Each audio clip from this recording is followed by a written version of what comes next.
જય શ્રી રામ મિત્રો, આજના મારા નવા એક મિની વ્લોગમાં તમારા બધાનું હાર્દિક સ્વાગત છે। તો આજથી આપણે મિની વ્લોગ બનાવવાનું સ્ટાર્ટ કરી દીધું છે। ડેલી નાખવાનો વિચાર છે, તો આપણે ડેલી મિની વ્લોગ હવે આવશે। તો આપણે નીકળી ગયા ઘનશ્યામપુર, થોડુંક કામ હતું ઘનશ્યામપુર બાજુ, કારણ કે આપણે થોડુંક કામ હતું વચમાં આપણને હે ને આપણા મિત્રો ભેરા થઈ ગયા, વિશાલ ને રવિ ભેરા થઈ ગયા, ત્યાં ઘડીક ઊભા રહી ગયા, અહીંયાથી ગયા ઘનશ્યામપુર, થોડુંક જીરા વિશે માહિતી લીધી, અહીંયા માહિતી લઈ અને પછી આપણે સીધા આવી ગયા પાછા ઘર તરફ, કારણ કે આપણે થોડીક માહિતી લેવાની હતી જીરામાં।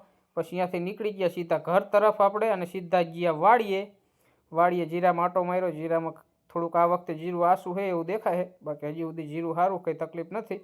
જો ખાસ કમેન્ટ કરી નાખજો જીરું કેવું છે, કારણ કે આપણને બહુ જીરામાં જાજી ખબર પડતી નહીં એટલે, બાકી જીરું થોડુંક આસું છે એવું દેખાય આપણને, એટલે દવાની માહિતી હાટું જ આપણે લેવા ગયા હતા, અને વરસાદની આગાહી છે એના હિસાબે પણ રિટર્ન આપણે અહીંયાથી બાઇક મૂકીને પગપાળા નીકળી ગયા ઘર તરફ, કારણ કે બાઇક જોતું હતું પપ્પાને, એટલે ઘર તરફ પગ નીકળી ગયા।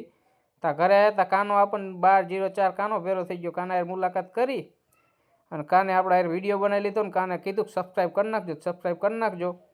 પછી આપણે ફેસબુકનું પહેલું પેમેન્ટ આવી ગયું હતું, તો આપણે મઢે જવાનું હતું ફેસબુકનું પહેલું પેમેન્ટ વાપરવા, તો આપણે સીધા જ પહોંચી ગયા મઢે ને આપણે મઢે કરવાનો તાવો। દર્શન કરી લેજો બધા, જો માતાજીના કમેન્ટમાં જયમાં મેળવી લખવાનું ભૂલતા નહીં। પછી અહીંયાથી સીધા આવી ગયા આપણે રસોડામાં તાવો કરવા, જો અરવિંદભાઈ અમારે લોટ બાંધે છે, તાવો કરવાનો છે। પછી આપણે ફેસબુકનું જેટલું પણ પેમેન્ટ આવ્યું હતું એ બધું આપણે દાન પેટીમાં નાખી દીધું, કારણ કે પહેલું પેમેન્ટ આપણે માતાજીના ઓલામાં વાપરવાનું હતું એટલે। પછી જો તાવો થઈ ગયો એટલે હવન કરી નાખ્યો, હવન કરી અને પછી આપણે રિટર્ન આવી ગયા ઘર તરફ। વ્લોગ કેવો લાગ્યો એ ખાસ કહેજો, મળશું નવા વ્લોગમાં।